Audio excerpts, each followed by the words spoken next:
सैया चोली एगो हमारा के सिवा द सैया चोली एगो हमारा के चियरल बा काज सैया टूटल बा बटनिया चलाला परहिया लोगवा नी रखे बदनिया चुमा चाटी कैला राते फरलाला मारा के चुमा चाटी कैला राते फरलाला मारा के सिवा द सैया चोली एगो हमारा के सिवा द सैया चोली एगो हमारा के सिवा द सैया चोली एगो हमारा के सिवा द सैया चोली एगो हमारा के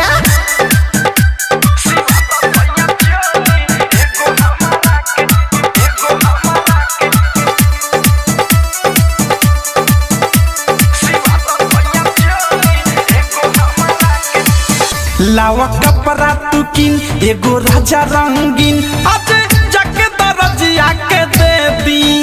नहीं बोला तारा हूँ मजा मारा तारा तू ना देव तो बोला हो के दी नासा में नासा तारा रोजे कमरा के नासा में नासा तारा रोजे कमरा के सिवा द सैया चोली एगो हमारा के सिवा द सैया चोली एगो हमारा के सिवा द सैया चोली एगो हमारा के सिवा द सैया चोली एगो हमारा के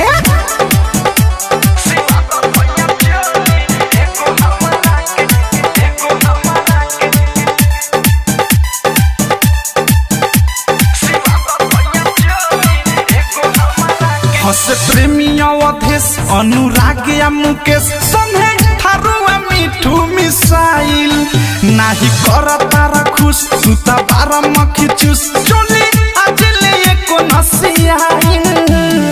बाहर तुला बारा हो एक ना मारा के बाहर तुला बारा हो एक ना मारा के सिवा द सैया चोली एगो हमारा के सिवा द सैया चोली एगो हमारा के सिवा द सैया चोली एगो हमारा के सिवा द सैया चोली एगो हमारा के चियरल बा काज सैया टूटल बा बटनिया चलाला परहिया लोगवा नी रखे बदनिया चुमा चाटी कैला राते फरलाला मारा के चुमा चाटी कैला राते फरलाला मारा के सिवा द सैया चोली एगो हमारा के सिवा द सैया चोली एगो हमारा के सिवा द सैया चोली एगो हमारा के सिवा द सैया चोली एगो हमारा के